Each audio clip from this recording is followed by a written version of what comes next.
Bom dia, pessoal. Bom dia. Volta, né? Volta. É que eu ia falar uma coisa pra ela, pra aposta, não sei, acabei não falando. Boa noite, com Boa muita noite, alegria. pessoal. Boa noite com muita alegria. Ainda tô de manhã, né? Se tivesse com esse dia já rendeu, né? Olha, bom, tudo bem. Se fosse pela manhã, dá pra me completar como precisava ter completado hoje, né? Glória a Deus. Boa noite, pessoal. Desculpa a brincadeira aí, mas eu tô em outro planeta, né? Acho que porque vai começar livro novo, né? A gente fica ansioso com o livro novo, né? Glória a Deus. Pessoal, sejam todos muito bem-vindos. Não esqueça, já vai entrando, vai compartilhando. Pessoal da rádio, muito boa noite. A gente para os louvores aí por 1 hora, daqui a pouco você está no louvor de novo. Participa da Luz da Palavra. Para quem não conhece, é um programa de estudo, né? Nós temos um encontro marcado toda segunda e quarta, às 7 horas da noite, das 7 às 8, rapidinho aí, dá 50 minutos de ministração. Então não é nada maçante, nada pesado, você vai avançando, né, no estudo bíblico, então assim, bem tranquilinho. Então eu quero convidar você que está ouvindo pela primeira vez, ou que vai ver aí, né, depois da retransmissão, que você venha participar comigo toda segunda e quarta. Se você não puder, às vezes tem gente que tem faculdade, outros compromissos, que você veja depois pelo canal do nosso YouTube. Nós temos um canal do YouTube que chama Hebron, Igreja Apostólica Internacional, e lá tem toda a programação da igreja separado por livro. Separado por livro, né? No caso da Luz da Palavra, por livro, por capítulo, né? Então dá para você às vezes estar procurando, estar estudando, né? Eu lembro que a gente falava assim, eu vou ministrar, né? A gente não é da Hebron, mas participa da Luz da Palavra. Falar, vou ministrar na minha igreja, eu quero aproveitar e olhar lá. Todo o conteúdo está lá de 2 anos e meio aí de ministração da Luz da Palavra, está lá no canal do YouTube. Lembrando que lá não tem só isso também, tem o Alimento Diário das Nações, tem o Culto da Família aos domingos, tem Prefiro Crer, tem todos os eventos da igreja estão no canal do YouTube. Então vale muito a pena você ir lá dar uma vasculhada, dar uma passeada no nosso canal. Se inscreve lá, né? Deixa bonitinho, ativa o sininho. Toda vez que entrar a programação vai tocar para você, ok? Queria lembrar vocês que ontem, domingo, né, Culto da Família, foi algo extraordinário, o último domingo do mês. Nós tínhamos, né, o programa ia ter imersão, foi alterado, todo mundo foi avisado aí com antecedência. Semana que vem temos imersão, então será sexta e sábado, né, domingo. Semana que vem, semana, né, fala sério. Né, segunda e quarta. Opa! Aleluia, difícil, boa noite. Boa noite, como treininho, vamos lá. Na sexta, o mesmo horário à noite, nós tínhamos combinado com vocês, vai ser sexta à noite, sábado pela manhã e sábado na parte da tarde. Sábado à noite está todo mundo dispensado para descansar e domingo tem culto da família. Então seriam 3 dias que nós vamos pegar esse domingo agora que passou, né, ontem. Como não teve domingo próximo, agora já é o primeiro domingo do mês, então serão só 2 dias. Então a gente vai encurtar um pouquinho, vamos aumentar o conteúdo, né, para 2 dias e vamos estar ministrando eu e a nossa apóstola aí sexta e sábado. Então amanhã você tem o dia inteiro com ela. Queria lembrar vocês amanhã eu tô de folga. Comigo com você. Amanhã comigo com presença você. confirmada da nossa apóstola. Quero que vai começar o programa amanhã, apóstola? 9 horas da manhã, normal, Luz da Palavra. Acabou Luz da Palavra, vai começar a testemunho. Então vai ter a Luz da Palavra? Oh. Eu preciso dar bom dia, tá vendo? Então amanhã acabou a Luz da Palavra às 7 horas da noite, vocês esperam que começa às 9 horas. Não, alimento diário. Eu achei que não ia ter alimento diário, então tá vendo? Ainda bem que ela avisou, vai ter um alimento diário. Então começa o alimento diário, acabou o alimento diário. Tem uma palavra. 5 minutos. Vapt-vupt, vai no banheiro, toma água e volta, entendeu? E nós vamos ter um dia inteirinho de testemunho. Quem participou no dia 12 foi algo extraordinário, né? Dia 12 de agosto foi algo marcante, foi o dia inteiro, né? Fala sério, não saímos do ar aí. Quem ficou mais tempo, logicamente, foi a nossa apóstola, né? Recebendo o povo. Só que nós tínhamos o pessoal presencial. Amanhã não teremos ninguém presencial, então amanhã será totalmente virtual. Então vamos participar interagindo com o pessoal pela câmera. Então peço compreensão de vocês. Sempre que acabar um, a gente encerra e começa o próximo. Então para quem já está acostumado no último, tranquilo, vai ser tranquilo aí, tá bom? Glória a Deus, pessoal. Então recado dado, imersão. Sexta e sábado, domingo culto da família, né? Culto de Santa Ceia normal e começa o nosso relógio de oração na próxima segunda, ou seja, de domingo para segunda, ok? Então essa semana vamos ter um pouco de descanso, porém amanhã nós temos um evento aí da igreja. Então vai ser descanso aí praticamente quarta e quinta, sexta nós temos imersão, ok? Então essa semana nós temos já o propósito dos salmos, temos todos os propósitos no mês de agosto. Aliás, no mês de agosto superamos, nós temos um propósito a mais que foi derrotando Mamon. Então assim, tivemos aí um sábado, né? Então esse mês de agosto fechamos com chave de ouro. Eu estava lembrando que a nossa apóstola fala que no aniversário dela, mês de aniversário dela, ela entrega oferta dobrada. Olha, esse mês a gente entregou oferta dobrada também, porque nós não paramos, né? Teve todos os eventos da igreja, além do Derrotando Mamon, nós tivemos no parque, assim, nós não paramos, realmente. Foi um mês assim. Eu não sei se o senhor queria me pedir da mesma forma que pediu para ela e eu não falei nada, me manifestei, né? Não sei, mas enfim, ele colocou igual. Aniversário da igreja, foi tudo Aniversário e tem um detalhe, aniversário da igreja. Então, foi um mês aí bastante puxado. Legal? Bom, pessoal, abra a Bíblia de vocês aí, no livro de Esther. Vamos começar livro novo hoje, livro de Esther. Lembrando, pessoal, terminamos Daniel, foi um livro que tem bastante revelação. Eu trouxe com calma, trouxe no detalhe. Puxa ali para mim, apóstolo, por favor, as coisinhas. Isso aí, ótimo. Então, se vocês puderem aqui um pouquinho só. Aí? Isso. Opa, assim? Para aparecer meu corpite aí, que ninguém quer ver meu corpite. O povo quer ver ó a imagem nova nossa aí, ó. Ah, que lindo. Glória Que a Deus. lindo, né? Fala sério, Manhattan. E eu daqui diretamente de Manhattan. Pra lá. Então, assim, pessoal.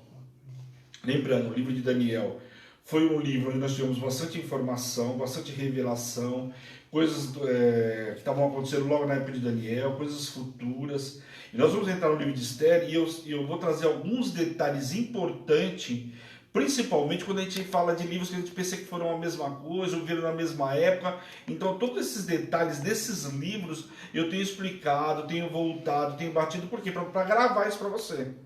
Porque quando você começa a entender a história na ordem cronológica, fica mais difícil de você se perder na leitura bíblica. Então você sabe que, poxa, o profeta tal não tem como ser, ele estava lá com o Ciclano, com o Beltrano, estava com o rei tal, né? Esse foi para o cativeiro babilônico, esse não foi. Então tudo isso facilita. Daniel estava na Babilônia, passou todo o período dele na Babilônia. Quem mais estava com Daniel lá? Então tudo isso facilita para vocês, ok? Então presta atenção, porque principalmente hoje eu vou trazer uma introdução aí sobre o livro de Esther e vou falar sobre alguns detalhes importantes, principalmente com relação a Esdras, Neemias, né? E logicamente Zorobabel, o livro não leva o nome dele, mas ele começou a construção, a reconstrução do templo, ok? Então para a igreja está tranquilo, porque nós falamos bastante sobre isso durante o mês. Mas para você que está na luz da palavra, é interessante prestar atenção nesses detalhes, tá bom? Então abriu aí, pessoal, livro de Esther, vamos ver o detalhe aí.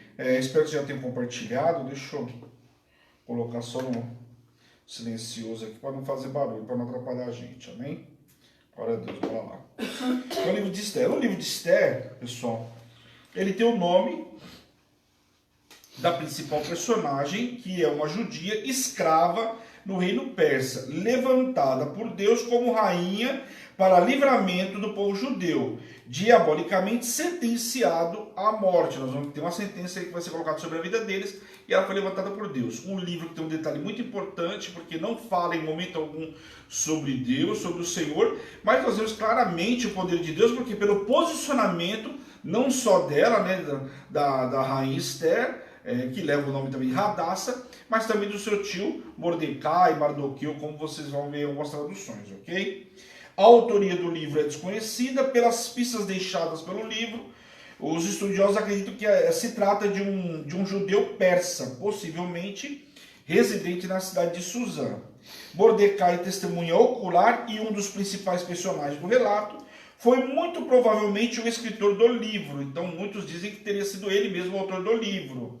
Embora não seja mencionado em nenhum outro livro da Bíblia, não há dúvida de que Mordecai foi personagem real da história. Lembrando que, pessoal, vamos lá, Mordecai aparece em outros livros, inclusive apareceu no livro de Esdras, né? Porém não tem nenhuma relação com esse Mordecai aqui, ok? São duas pessoas distintas, tanto que o outro vem da Babilônia, de uma outra situação, como é relatado lá, dos remanescentes, ou seja, daqueles que foram libertos da Babilônia. Então, para não gerar confusão, tá? Porque na igreja nós estamos vendo um livro e no estudo bíblico nós estamos vendo outro, então não confunda, tá? Quem tiver dúvida, sempre me coloca à disposição. Pode me chamar aí no telefone da igreja ou no meu particular, quem tiver, ok? O livro de Esther era o último dos 5 livros de uma coletânea conhecida como os 5 Megilote, que era como se fosse um pergaminho. Cada livro deveria ter sido publicado em uma das 5 festas principais dos judeus. Por comodidade, o pergaminho único continha todos os 5 livros. Os 4 outros livros eram Cantares, Ruth, Lamentações e Eclesiastes. O livro de Esther era lido na festa do Purim, que é a comemoração da grande libertação dos judeus que Deus realizou por intermédio de Esther. Nós vamos ver o livro, eu estou dando uma prévia aí, tá? O livro de Esther é a história de um poderoso livramento de Deus para o seu povo. Apesar das críticas pela ausência direta da pessoa de Deus no livro, fato é que, ao longo de toda a narrativa, Deus se mostra presente, abençoando, revertendo a sentença de morte lançada contra o povo, realizando o impossível com manifestação de sua graça. Como eu falei para vocês, obviamente o livro não fala em nenhum momento, mas quando a gente vê a atitude de Esther, a atitude de Mordecai, e posicionamento em jejum, quer dizer, esses camaradas tiraram a história do jejum. Então você vê que automaticamente tinham princípios, conheciam as escrituras e por isso tiveram um posicionamento diferenciado. Não mostra em nenhum momento, mas a gente sabe que Deus estava presente com eles, né? O fato de Esther pedir aos judeus que jejuassem demonstra que ela confiava na graça de Deus para solucionar a situação desesperadora em qual ela se encontrava em todo o povo judeu. O plano que Amã tinha posto em prática ameaçava aniquilar todo o povo judeu. O Império Persa era governado nesta época por Assuero, conhecido também como Xerxes, né? Estendia-se da Índia até a Etiópia.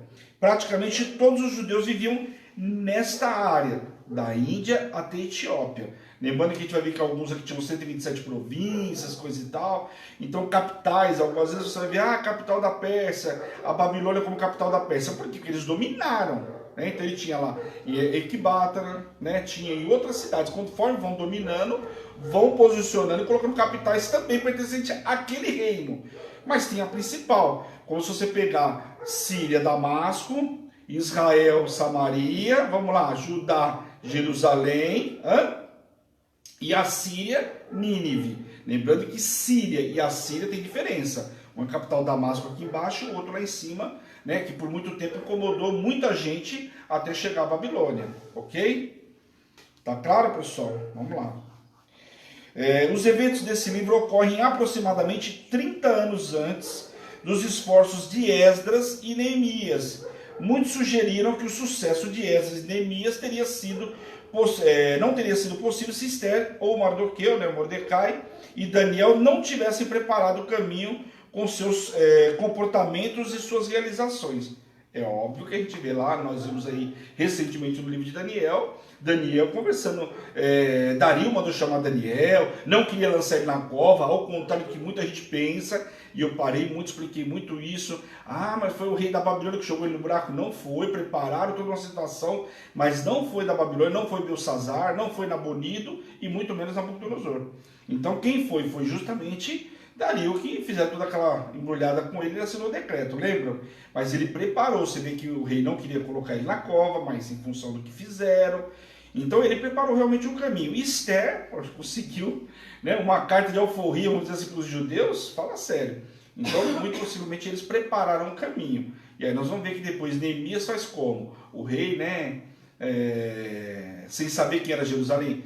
O rei sabia quem era Jerusalém, logicamente que Deus interviu nessa história, mas foi preparado esse caminho todo, ok?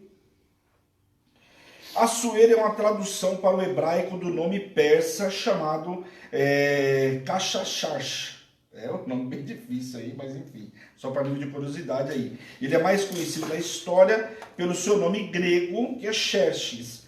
Então você vai ver que naquela época era muito comum, quando chegava um cara de outro lugar, eles trocavam o nome. A gente viu no Daniel, né, Beltesazar, Sadraque, Mesaque e Abednego trocaram os nomes, todo mundo chegava lá, se trocavam os nomes do povo, né? E aqui não era diferente, tinha um nome grego e um nome persa. Então, nome grego era Xerxes. E então a gente vai ver em muitas traduções aí, e o povo tem que tomar cuidado aí nessa confusão de Xerxes, Artaxerxes, né? Vamos ver que alguns aqui são como se fosse um diploma para o cara, né?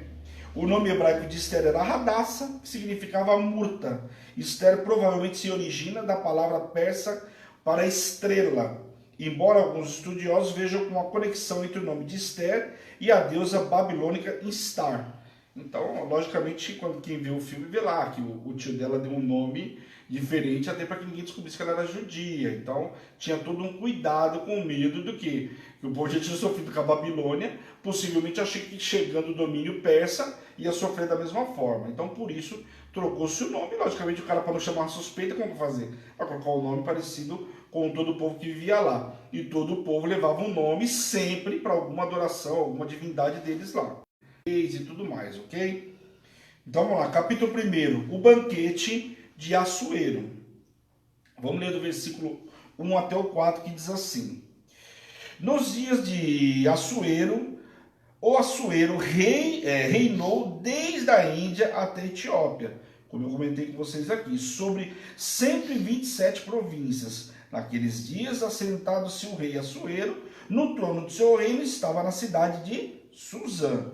No terceiro ano de seu reinado, deu um banquete e a todos os seus príncipes e seus servos, no qual se representou o escol da Pérsia e da Média. Lembrando que eram duas províncias, ou seja, dois reinos diferentes. E aí, quando os persas venceram os medos, virou uma província só, ou seja, um reino só. E os nobres e príncipes das províncias estavam perante ele. Então mostrou a riqueza da glória do seu reino e o esplendor da sua excelente e grandeza por muitos dias, por 180 dias. Então a gente vê aqui que eles tinham um hábito naquela época, uma festa, né, promovida por eles, levava muito tempo. A gente sabe que o casamento de judeu demorava 7 dias, 30 dias, enfim. Aqui também que a festa dos persas também não era algo muito simples, levava até 180 dias um banquete, uma grande festa. O rei Assuero aqui mencionado é o rei da Pérsia, que os gregos conheciam ele então como Xerxes. Era filho de Dario I. Então vamos lá, e Astosa, que era filha de Ciro. Então olha por que o cara estava na província aqui. Por que ele foi colocado como rei dessa província? Porque nada mais é que o cara casou com a filha de quem? De Ciro. Quem foi o libertador do povo? Ciro. Então tá vendo como que aqui nós precisamos prestar um pouquinho atenção para a gente entender a história, lembrando que lá no livro de Daniel nós vimos que a Babilônia já tinha caído, assumiu outro rei, né? Foi colocado lá por Ciro, e nós vimos alguns acontecimentos no livro de Daniel onde já não era mais domínio da Babilônia. E nós vimos também que o livro de Daniel não tem uma cronologia. Daniel, quando escreveu o livro, não tinha essa preocupação com a cronologia. Tinha preocupação com os fatos. E quando ele dá as datas, a gente consegue montar tudo isso. Ok? Então, ele reinou no período de 486 a 465. E os acontecimentos do capítulo teriam acontecido por volta de 483. Então, logo depois que ele assumiu, 3 anos depois que ele assumiu, começa a acontecer as histórias aqui com Esther. A fim de evitar qualquer possível confusão com o pai de Dario, o medo que tinha o mesmo nome, lá em Daniel capítulo 9 nós vimos, Dario I, o reino de 539, era filho de Assuero, da linhagem persa. O autor aponta o vasto território sobre o qual este Xerxes reinava. Alguns estudiosos consideram que Assuero poderia ter sido um tipo de título real que os monarcas persas recebiam, mas não há consenso sobre isso. Então, por que você vê muitas vezes eles levando o nome de Assuero, Assuero 1, Assuero 2? Por quê? Porque seria como se fosse um título. Então, é como se fosse da realeza, Então recebia esse título e ia passando de geração para geração. Por isso que muitas vezes tem dados que é difícil você chegar na Bíblia. Por mais que você vá buscar estudos, às vezes são historiadores, mas nem sempre tem uma raiz bíblica, não tem um papel que foi achado para falar. Então, se pegar a maioria, um consenso de judeus, lá historiadores, entendem isso, mas não dá para se falar com certeza absoluta, ok? Observação: o historiador grego Heródoto também registra um grande encontro dos persas principais em Suzã. O Império Medo-Persa tinha 3 capitais: Suzã, Ecbátana e Babilônia. Lembrando que a Babilônia, porque eles adquiriram a Babilônia. Então, tá vendo que está aparecendo 3 capitais? Uma era domínio dos Medos, outros era domínio do Persa. Quando venceu, ficou sendo Ecbátana e Suzã. Quando venceu a Babilônia, juntou-se então 3 capitais aí. Ok? Tá claro para entender isso aí, pessoal? Sem problema, né? No mesmo período, corroborando com a história desse livro, tá? A capital antiga, Elam, Suzã, era uma das 4 residências do imperador persa e foi o local de uma das visões de Daniel, né? No capítulo 8, tá vendo como a gente começa a montar a história aí? Você vai ver onde que Daniel estava, que capital que ele estava, né? Que cidade que ele estava aí. E foi onde Neemias serviu como copeiro do rei Artaxerxes, lá em Neemias capítulo 1. Então Suzã, você vê que o mesmo rei aqui é o rei que estava, né? Da época de Neemias, porém, antes dele já tinha um outro rei que ficou nesse mesmo lugar, sendo rei nessa cidade, ok?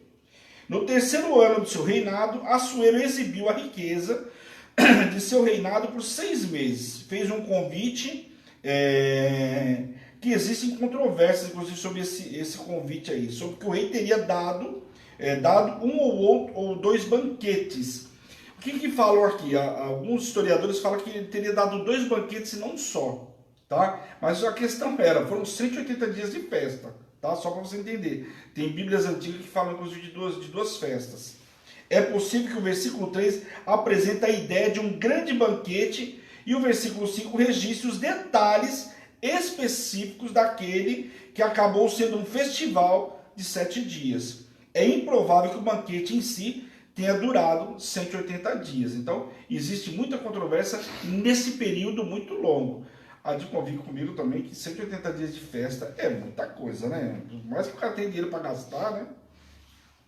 A Pérsia e a Média, entre essas 2 nações, os medos já haviam sido os mais fortes. Desde o reinado de Ciro, os persas dominavam o reino. Juntos estabeleceram um poderoso império, como nós vimos no capítulo 5 de Daniel, ao ponto de vencer a Babilônia, ok?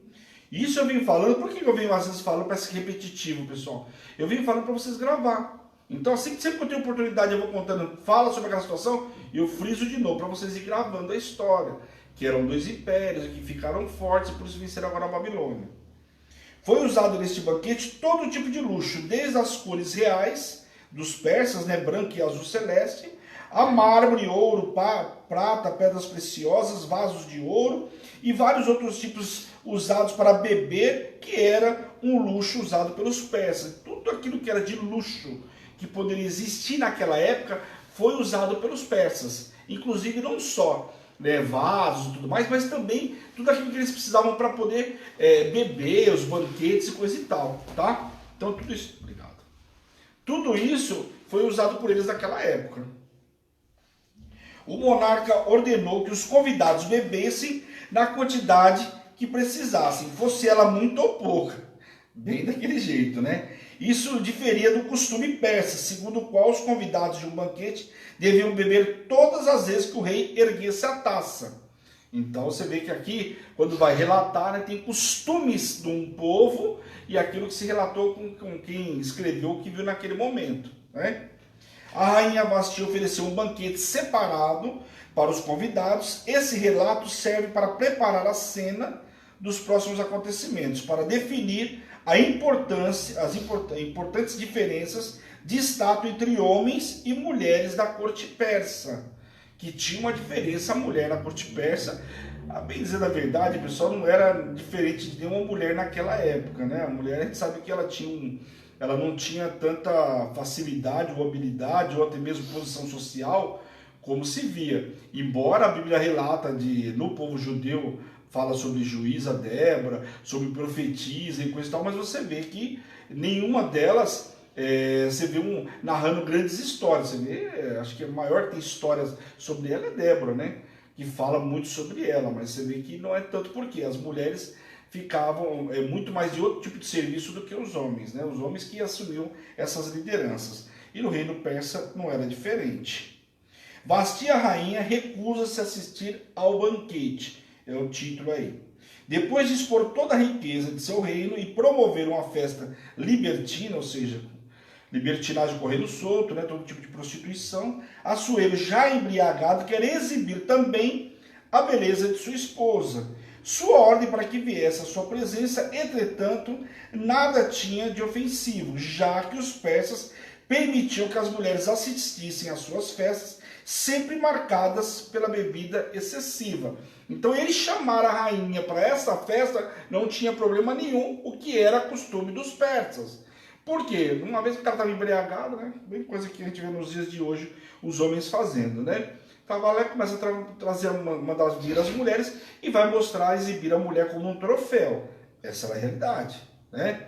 Então a gente vê a Babilônia, quando foi invadida, eles estavam fazendo festa, né? Belsazar estava lá comemorando com os utensílios da casa do Senhor, enquanto a Babilônia estava sendo invadida. E eles que acharam que nunca seriam invadidos pelo tamanho e pela forma como se reestruturaram a Babilônia, né? Então o rei deu ordem a seus eunucos que buscassem Vasti. Esses homens eram incumbidos de servir no harém e mediar a comunicação entre o rei e o harém. Então eram eunucos, eram castrados, né? E eles tinham esse acesso, né, a conversar com as mulheres e a conversar com o rei. Então, um cara que tinha uma porta aberta para entrar tanto de um lugar quanto de outro. Não só com as mulheres, né, as mulheres que serviam o rei, mas também a rainha e também ao rei, né? Devido ao grau de confiança que esses homens eram capazes de conquistar, às vezes também serviam em funções administrativas do reino. Arbona, né, mais tarde terá um papel significativo nessa história. Nós vamos ver em Esther capítulo 7. E Sarbona era o eunuco e ele vai ter uma posição importante, ou seja, a palavra dele tem peso. Então, quando eu falo que os eunucos eles tinham posições, a gente não viu Neemias? Neemias era copeiro, o cara tinha acesso ao rei. O cara participava de uma reunião que estava acontecendo, o cara vai servir o vinho, ele estava ouvindo estratégias que poucas pessoas tinham acesso. Então, tinha que ser um camarada de confiança, como era na época do povo de Deus, né, de Davi, coisa e tal, você tem uma atalaia. O cara era sustentado pelo rei, o cara ficava ali, tinha informação sobre tudo. Uma informação que desse errada pro rei, perderia a batalha. Se o cara cochilasse, perderia a batalha. Então eram posições estratégicas de pessoas importantes e influentes. Então não pense, você está claro aqui que o eunuco dava a opinião dele pro rei, valia muito, né? De acordo com os autores gregos, a primeira rainha de Xerxes foi a Mestris, mulher conhecida por sua crueldade e sensualidade. Essa mesma deve ser Vasti, nome que significa bela. Vasti então recusa-se em atender ao chamado do rei, o que foi uma afronta pública. Ela envergonhou seu marido diante de todo o império, ação merecedora de punição diante do conselho real. Quando ela se recusa, vira aquele burburinho. Espera um pouquinho, o rei mandar levantar o pé, levanta, se abaixar, abaixa, era assim. Você vê que fala, inclusive nos estudos, quando o rei levantava a taça para beber, todo mundo era obrigado a levantar a taça para beber. Então, quer dizer, o cara que mandava em tudo. Como que ele manda trazer a rainha, a mulher não vai? Quem conhece o livro de Esther sabe como é que foi para Esther conseguir chegar nesse lugar. Então imagina essa mulher aqui achar que ela não vai lá encontrar com o rei, que não é? Pense só, né? O rei então foi consultar os sábios, ela não vai vir? Foi consultar os sábios da época, astrólogos, os mágicos da corte, que aconselhavam e previam o futuro com base no que fingiam conhecer do sobrenatural. Quer dizer, eu consultar aqueles caras que diziam ser magos, profetas e coisa e tal, né? Ele consultou também os 7 príncipes dos persas e dos medos. Então pegou lá os mais chegados, não só do Império Persa, mas dos medos, e foi consultar o cara para ver o que os caras achavam. Você imagina uma conversa dessa, que grau que estava, e com esses caras embriagados. Vasti não conhecia os príncipes de autoridade espiritual, e desonrou e humilhou seu marido, e isso trouxe destruição para ela. Então, Memucã, agindo como porta-voz de todos, respondeu ao rei com astúcia, transformando a ofensa em algo maior do que uma afronta pessoal ao rei. Ele disse que todas as mulheres, por conta disso, também não atenderiam seus maridos, ou seja, os príncipes. Então o cara usa aqui de uma astúcia muito maior. Olha só o que ele coloca, né? E ele ainda fomenta um pouco mais tudo aquilo lá. Aquilo que já estava ruim, o cara fomentou ainda mais. Falou, olha, Memucã chegou para ele e falou assim, imagina, isso aí vai virar uma afronta, não só para o rei, mas para todos os príncipes. Olha quanta gente importante tem aqui. Você imagina se a história chega lá para as mulheres, porque elas estavam no banquete das mulheres lá, que a mulher do rei se negou a vir, todos vão se achar no direito de fazer a mesma coisa. Então, quer dizer, foi fomentado, como né? se fosse discípulo. Foi fomentado um problema ainda maior. Obviamente, era o que ia acontecer, mas o cara ele fomentou, mas era o que ia acontecer. Você imagina, abriu um precedente, né? Essa mulher estava abrindo um precedente muito grave. Ela sabia, logicamente, a mulher persa sabia que ela era o instrumento para ser visível lá, né? Para ser mostrado depois e tal. Não era o primeiro banquete, e muito provavelmente, se não tivesse tido todo esse problema, também não seria o último. Mas a mulher se recusa aí como um objeto simplesmente de promiscuidade. A rainha deixou-se dominar pelo sentimento que a envolvia e não por sua responsabilidade e vocação. Afinal, ela era rainha, ela tinha que cumprir com os deveres de rainha. Então, ali não era momento dela achar se ela gostava, se ela não gostava, se ele tivesse embriagado ou não, ela tinha que cumprir com o papel de rainha. Esse era o ponto. Ainda mais para a cultura persa. Memucã, então, sugeriu para o rei que o rei tomasse providências imediatas contra Vasti. E assim um decreto seria lançado. A rainha receberia o equivalente a um divórcio e seria rebaixada de sua posição privilegiada de esposa do rei. Confesso que para você, para a época aqui, pessoal, vamos analisar essa história. Saiu barato, né? Isso podia ter custado a morte delas. Olha que Esther, está na presença do rei lá, depende de como ele mexesse o cedro, a mulher era morta, a favor dela ou não. Então você imagina uma mulher que se recusasse, quer dizer, não tinha mais questão de cedro, era a morte na certa. Então saiu barato, apesar de tudo. Agora, talvez um castigo muito caro para essa mulher, que tinha todos os privilégios, todos os benefícios, e agora passaria a ser uma mulher comum e não mais quista pelo rei. Então, por aí você já vê. A rainha, então, foi punida para ser exemplo em todo o império, e a decisão do rei e dos sábios era para tentar preservar a autoridade do homem em sua casa, ou seja, não só do rei, mas dos príncipes e de todo homem persa, né? Para que isso não virasse o costume das mulheres afrontarem ou não obedecerem seus maridos naquela época. Mulher de hoje tem uma moleza, fala sério, né? Mulher de hoje vive, ó. Graças a Deus, né? Eu sei que eu tô brincando, né, gente? Mas fala sério, né? Perto daquela época. Graças a Deus, né? Já pensou? Fala sério. O edital, então, foi enviado para todas as províncias de cada homem fosse senhor em sua casa. Olha só como é que foi o edital para cada casa. Cada homem tinha que entender que ele tinha que ser o senhor da sua casa. Não vai deixar a mulher mandar aí não, viu, bonitão? Você viu o que aconteceu com a Vasti lá. Então o decreto era assim, quer dizer, a comunicação naquela época para esse tipo de coisa era muito rápida. Lembra de Mordecai? Nós vamos ver que o negócio vai rodando, né? Os persas eram conhecidos por terem um excelente sistema postal na época, né?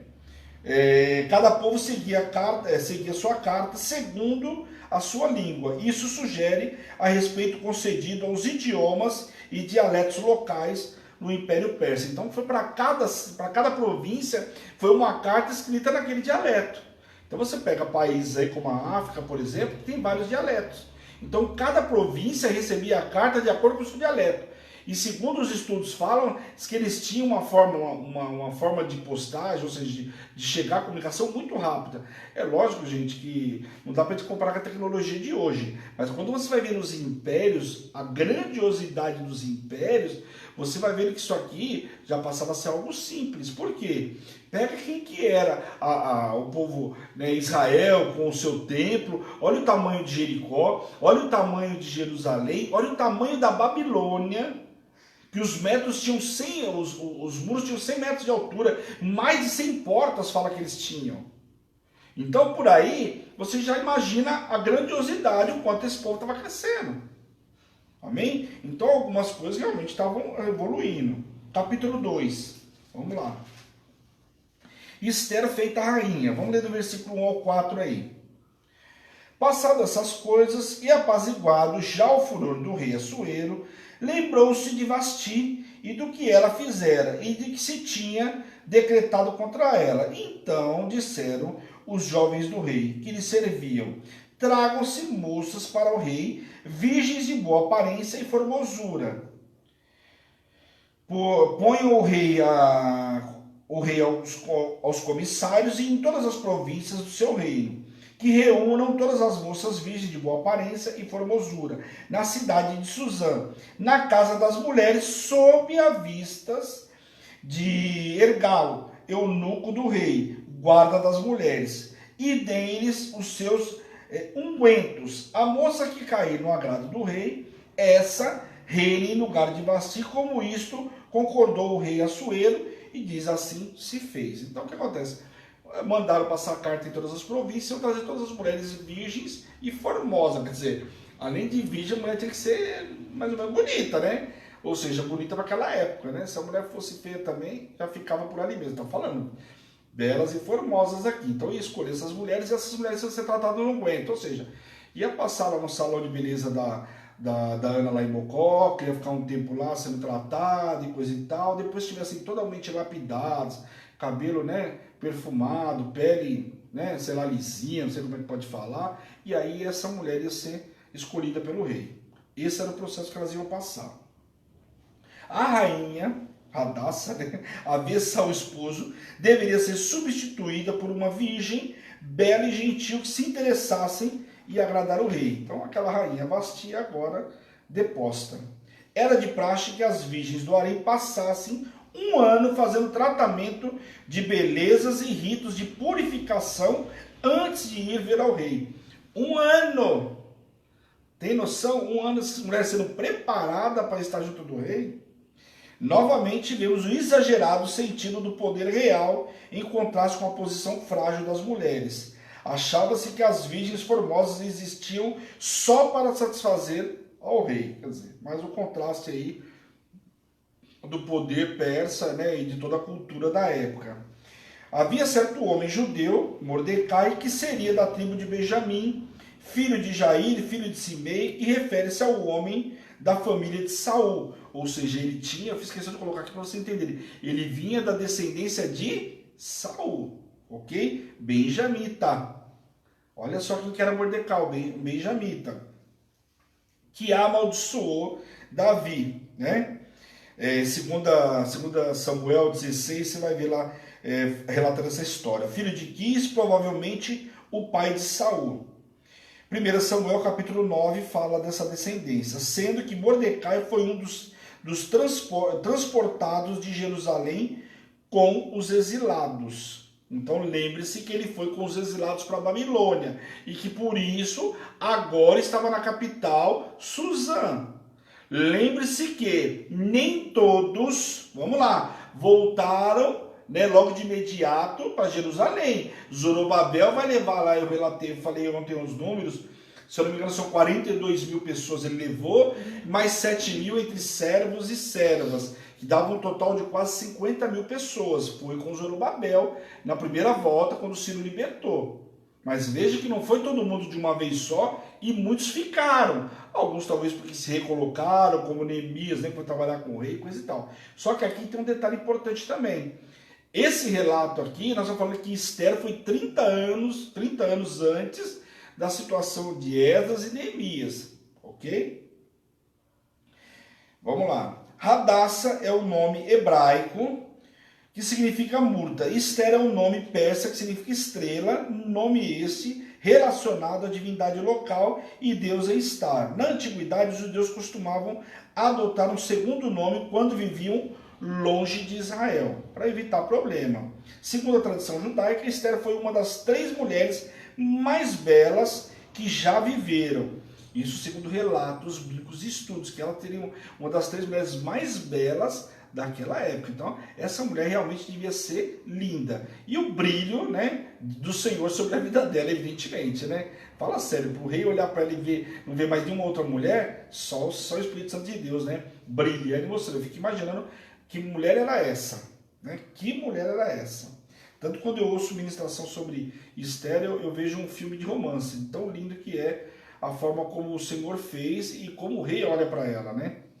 Apesar de ser um rei que nós vimos muito, mas olha como ele dobra o coração, ela dobra o coração desse homem. Ela era prima de Mordecai, mas era adotada como filha, porque era órfã. Então, no primeiro capítulo, a gente vai ver na história, fala que era prima, mas foi adotada como se fosse a sobrinha dele, porque ela era órfã. Então, muito provavelmente, o tio já tinha uma maior idade, né? Não era primo de mesma idade, e por isso adotou ela como sobrinha. Ok, pessoal? Tá claro? Não podemos dizer com certeza se Esther foi ao palácio real por querer ou por ter sido obrigada. A Bíblia não relata isso. Mas muito provavelmente deve ter sido obrigada, né? Que todos foram obrigados a comparecer. Ela foi levada ao complexo dos palácios, mas não aos aposentos reais ainda. Ficou sob os cuidados de Hegai, o eunuco, e guarda do rei responsável pelas mulheres. Na realidade, era para Esther,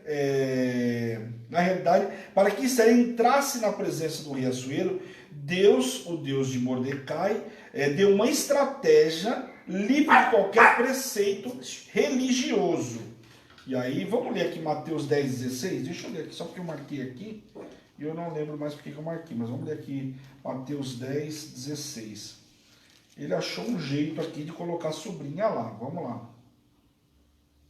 Eis que eu vos envio como ovelha para o meio dos lobos. Sede, portanto, prudente como a serpente e simples como a pomba. Olha que eu marquei aqui, tinha um porquê, né? Olha como é que Mordecai enviou ela para lá. Olha, fica ligeira, porque aí o negócio é estreito. Acho que ele deve ter dado todas as recomendações para a sobrinha, porque o lugar não era um lugar de brincadeira.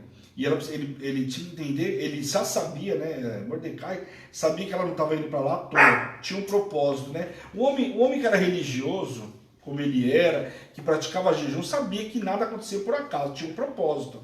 E ele ia entender isso lá na frente, né?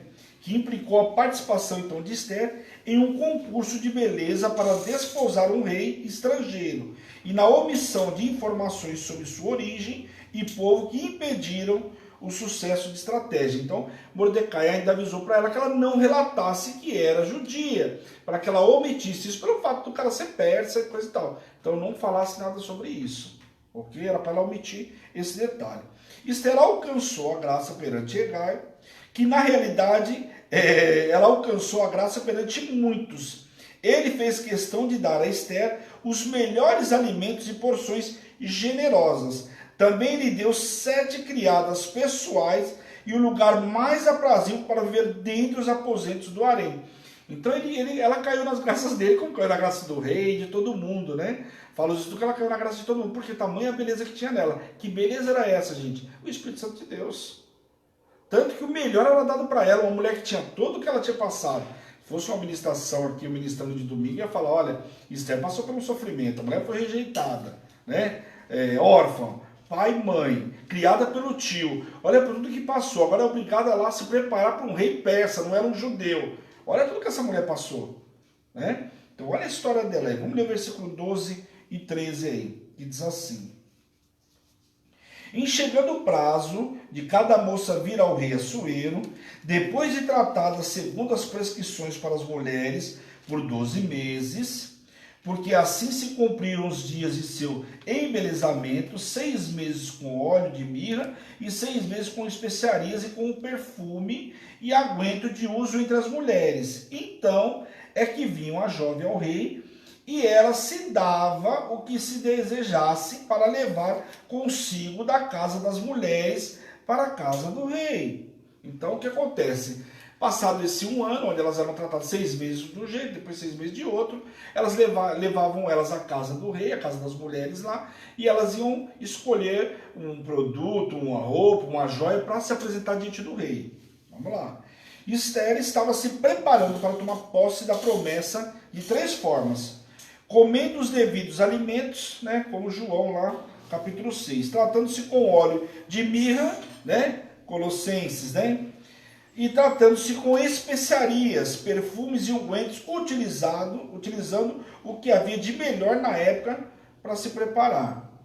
Essas mulheres tinham vidas infelizes, embora muito luxuosas. Se o rei nunca voltasse a chamá-las pelo nome, seu destino seria viver como viúvas até o fim de seus dias. Então olha lá, em 2 Samuel capítulo 20, relata uma história semelhante.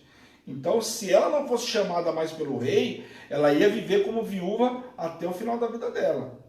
Então, não era uma coisa, se a mulher não fosse escolhida pelo rei, a situação dessa mulher era periclitante. Então, Mordecai não mandou, por isso que eu li lá Mateus, né? Parece que mandou ela para a forca. Por quê? Porque era uma situação muito delicada. Somente um homem de fé para colocar a tia dele, a sobrinha dele aqui, a prima nessa situação. Né? Por quê? Se o rei não escolhesse, a mulher ia fazer o quê? Ia viver como viúva pro resto da vida. Misericórdia, hein? Esther se destacou aos olhos de todos, pois a graça de Deus estava sobre ela, trazendo-lhe o favor do Senhor e de ser selecionada entre as milhares e preparadas para ser apresentada ao rei. Entre a deposição de Vasti e a coroação de Esther, passaram-se cerca de 4 anos.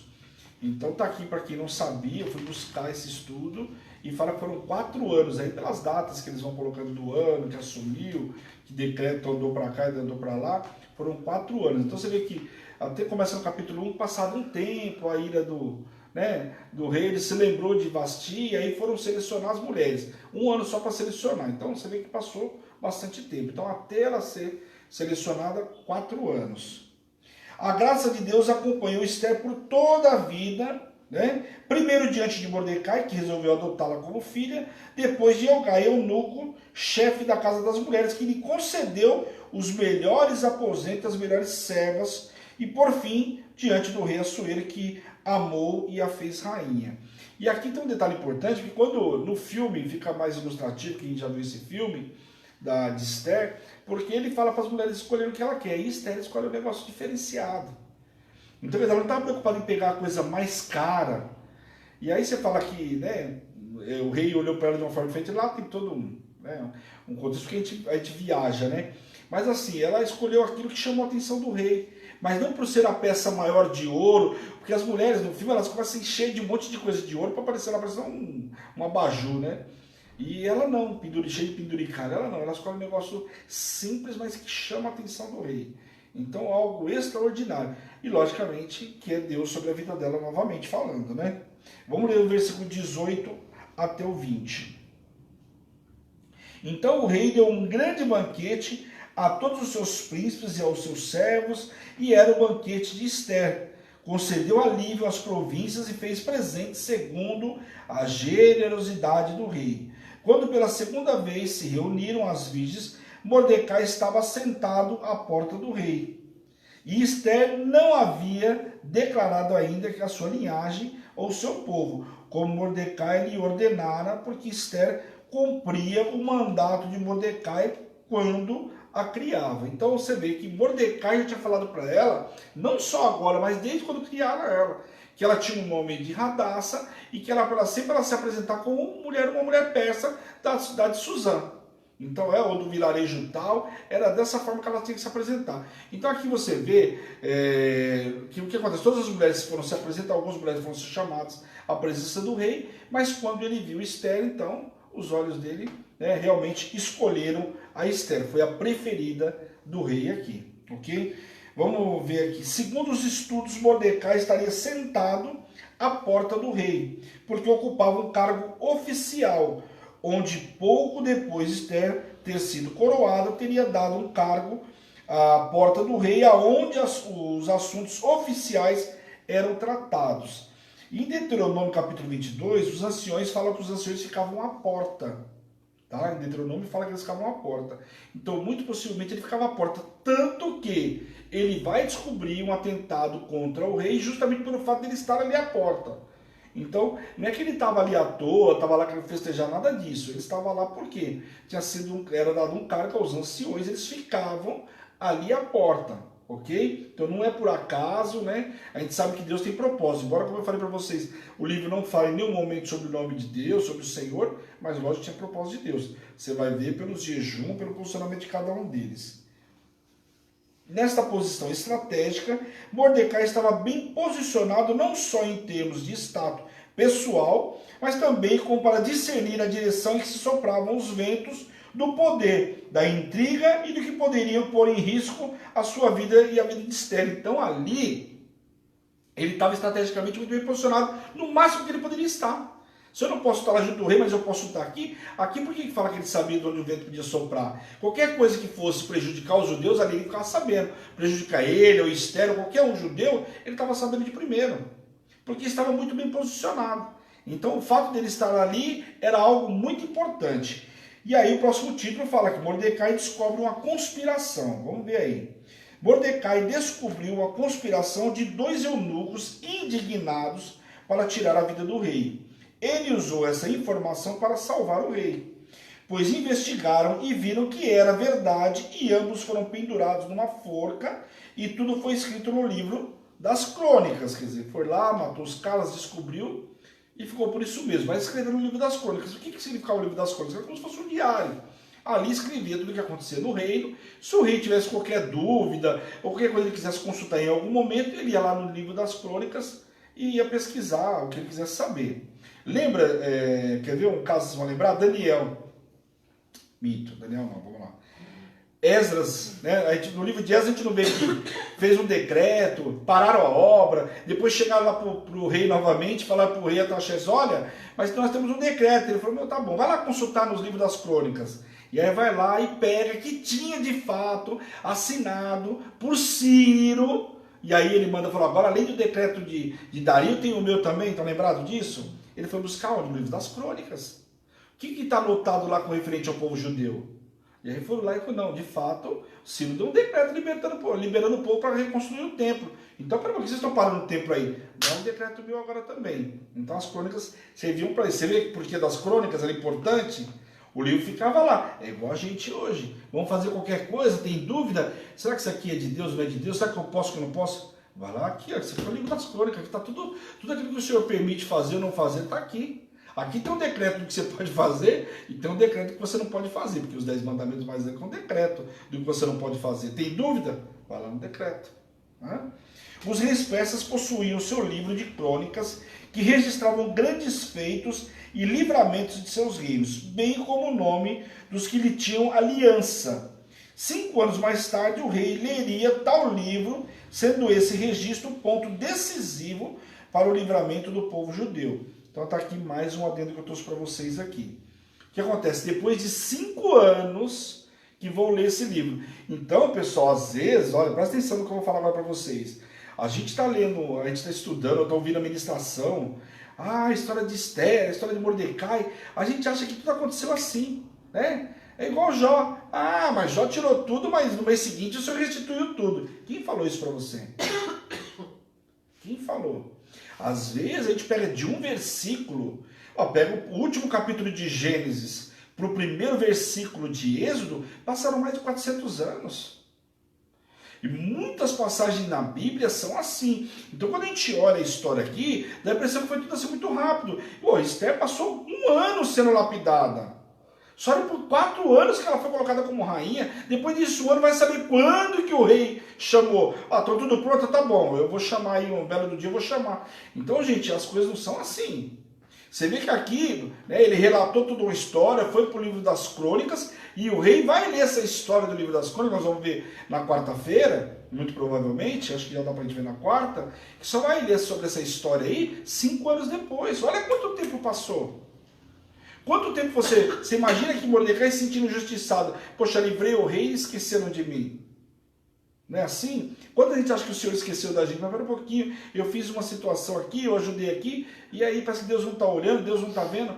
Calma, gente, não é com essa velocidade toda. Então as passagens bíblicas nos mostram exatamente isso. Que a gente tem que entender o tempo de Deus, porque senão a gente fica afoito, tá vendo aqui? Tem um tempo para todas as coisas acontecerem. Amém? Então tá aí, pessoal, acabamos do capítulo 2, falta 4 minutinhos aí. Na quarta-feira a gente volta no capítulo 3, e aí nós vamos dar mais uma acelerada aí, né? Porque a introdução eu quis detalhar bem para vocês entenderem a diferença dos reis, né? Dos reis que estavam aqui nessa época, rei Assuero, Xerxes, em função de serem nome grego colocado para eles, título, né? Que é muito importante de entender aí, e porque o cara foi colocado. Ele casou com a filha de Ciro, então tinha todo um porquê aqui. Ok, pessoal? Tá claro aí?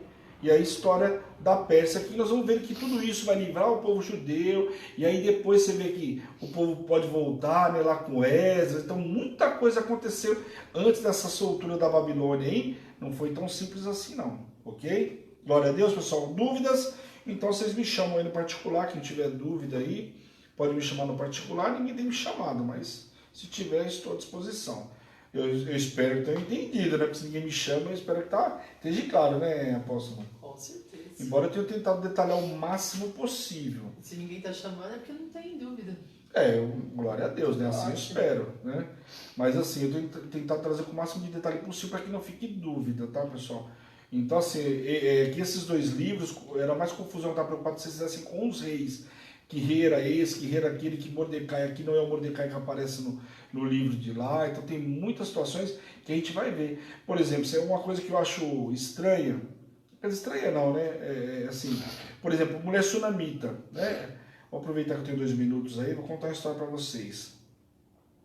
A mulher sunamita, a gente sabe que ela é da cidade de Sunem, né? É uma mulher que não relata o nome dela, é uma mulher que tem uma história que é ministrada. Olha, quem nunca ministrou essa passagem? Quem não conhece a história da mulher sunamita? E não fala o nome dela. Agora, engraçado. Aí, eu não sei se, talvez por causa do rei, né? Pois o rei Davi, quando já estava velho, avançado de idade, né? Foram buscar uma mulher virgem, justamente da onde? Da cidade de Sunem. E fala o nome dela, acho que é Abzac, uma coisa assim. Eu não vou lembrar, agora também é uma cabeça no computador, né, gente? Mas assim, aí vai chamar essa moça. Uma moça jovem, sei lá, 18, 19 anos, virgem, que vai lá abraçar ele por causa do esqueleto do Davi, que já estava, acho que na época do inverno, né? Foram chamar essa moça para acudir ele. Esquentar. Fala que naquela época tinha isso, embora a Bíblia relata, inclusive, que ele não teve relação com ela. Não sei, relata essa situação. Davi já tinha aprendido, já tem muito problema lá atrás, né? Não queria problema, ainda mais perto de fechar o olho de vez. De água fria. Ainda mais perto de fechar o olho. Mas você vê, e aí relata o nome dessa mulher. Talvez porque ela teve contato com o rei, não sei, você vê, a mulher sunamita não relata o nome dela, né? Então a história é assim, tem muita coisa. Então é um detalhe daqui, outro dali, que a gente vai pegando algumas informações. Hoje, por exemplo, eu estava estudando uma passagem que o que me dava dando de referência lá era para estar em Levítico ou em Deuteronômio. Cacei, não achei. Foi estar num outro livro que teoricamente não tinha nada a ver, porque se trata da lei, de quem pratica, de quem castiga, né? Depois vocês vão ver comigo, eu vou trazer esse material para vocês. Mas é muito interessante, eu perdi um tempão, por quê? Eu tinha que ter certeza, gente, eu preciso achar passagem bíblica. Então eu não posso chegar aqui para vocês e passar um negócio, uma passagem bíblica, sem ter consistência, né? Sem ter algo que realmente confirme. Então, mas é muito interessante porque a gente avança. Então eu trago alguns detalhes para vocês, só para que a gente avança, pessoal. Eu até falei no livro de Daniel, que é uma pena, por exemplo, sobre a Grécia não se fala muita coisa, né? A Bíblia não fala muita coisa, mas a gente sabe que muitas coisas eram levar o nome dos gregos, mas compensação de Roma, um império que fala muito, né? Mas eu vou trazer ainda um material para vocês sobre a Grécia, sobre estudos, um dia que a gente faz uma luz da palavra diferente aí, tá bom? Glória a Deus, bora orar então em nome de Jesus para todo mundo descansar, que amanhã nós temos um dia cheio juntos, né? Em nome de Jesus, né? Em nome de Jesus. Dia de testemunhos, não se esqueça. Amanhã é um dia, pessoal, aqui para edificar a nossa vida. Nós temos que entender, testemunho, você vai dar honra para quem merece toda a honra. Aquele que fez na tua vida, ele não pode ficar. Às vezes, sabe o que eu acho engraçado? Às vezes a pessoa faz um favor pra gente, você fica contando pra todo mundo. Não, você não sabe. O fulano veio aqui, fez um favor pra mim, que cara bacana, que cara gente boa. Deus faz tanto por você, você não fala, tem vergonha. Ah, mas eu tenho vergonha de falar. Meu, vergonha do vizinho que te cedeu, que te ajudou quando você precisou. Quem não tem uma história? Ah, eu tenho um amigo, esse amigo vai comigo pra vida inteira, quando eu precisei ele me ajudou. Não é assim? Ou eu tô errado? Tá É certo. assim que a gente fala. E aí a gente vê um Deus maravilhoso que faz tanta coisa por você, e no dia de você contar o testemunho, está com vergonha. Vergonha de quê? Eu vou glorificar porque Ele sim é digno. Aliás, é o único digno de toda honra e toda glória. Vamos glorificar porque Ele fez. Amém? Glória a Deus. Vamos orar em nome de Jesus. Senhor, meu Deus, meu Pai, nós queremos te louvar, Deus, nós queremos te glorificar por essa noite extraordinária, Pai, por esse momento na Tua presença, pelo quanto o Senhor nos ensinou nessa noite, Pai. Quero te pedir, Senhor, em nome de Jesus, visita poderosamente a cada um que esteve aqui online, aqueles que vão ver na transmissão, Pai, que o Senhor toque, cure, liberte, restaure a vida do Teu povo, Senhor, em nome de Jesus, que essa palavra possa chegar aos quatro cantos dessa terra, possa levar conhecimento para o Teu povo, Pai, em nome de Jesus, que a partir de hoje o Teu povo não apanhe mais por falta de conhecimento, Deus, em nome de Jesus. Toma nas tuas mãos a vida de cada um, Pai, e tudo que o Senhor fizer, Deus, a honra, a glória e o louvor é teu, Pai, em nome de Jesus. Amém. Amém, queridos? Essa é a Hebron, Igreja Apostólica Internacional, a minha terra prometida, a sua terra prometida, a igreja que te ama e te faz feliz todos os dias, como diz a nossa apóstola, como, hein? Em aliança com Deus. Uma boa noite certinho, né? Bom dia, boa noite a todos. Obrigado pela companhia, pela presença. Eu não consigo falar boa noite individualmente pelas fotinhas, porque uma que eu não vou chegar daqui e outra que aí fica para amanhã cedo, né? Mas eu sempre olho depois a fichinha que eles anotam aqui para a gente orar amanhã, de todo mundo que entrou, né? E eu sempre dou uma olhadinha para ver quem está participando. Então, se você tem participado, eu tenho olhado aqui, pode ficar tranquilo. Estou muito satisfeito com a sua presença. Amém, pessoal? Um beijo grande. Tchau, tchau. Até amanhã.